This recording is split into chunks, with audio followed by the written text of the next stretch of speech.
রাধে রাধে। আজ রাধাষ্টমীর সকাল, তাই স্নান করে চলে এসেছি ঠাকুর ঘরে। জন্মাষ্টমীর ঠিক 15 দিন পরে হয় রাধাষ্টমী। সেই কারণেই বাবা কাল রাতে অনেকগুলো গোলাপ আর পদ্ম ফুল নিয়ে এসেছে। যে ফুলগুলোতে দেখো একটা বালতি কিন্তু পুরো ভরে গিয়েছে। আজ সকাল থেকেই শুরু হয় বাড়িতে ভোগের রান্নার প্রস্তুতি, কারণ আজকের পুজোটা কিন্তু আমরা দুপুর 12টাতেই করব।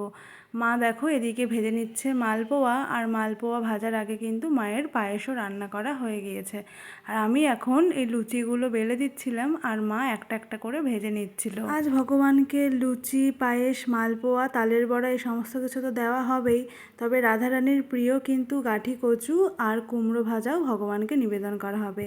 আর আজকের এই সমস্ত তালের বড়াগুলো কিন্তু আমি ভেজে নিচ্ছিলাম। আমি আর মা দুজন একসাথে এই ঠাকুর ঘরের সামনেটাতে বসে সমস্ত কিছু কমপ্লিট করে নিলাম। আর তারপরে আমি বসে পড়েছি এই সমস্ত ফলগুলো নিয়ে বানাতে।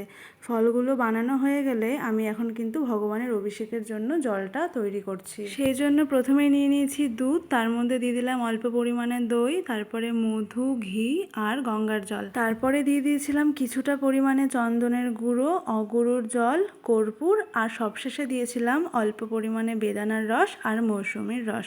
এই সমস্ত কিছু দিয়ে কিন্তু আজ আমি ভগবানের অভিষেকের জলটা তৈরি করে নিলাম। এটা হয়ে গেলেই আমি কিন্তু আরতির জন্য এই পঞ্চপ্রদীপ, ধূপ আর ধূপকাঠি সমস্ত কিছু রেডি করে রাখলাম।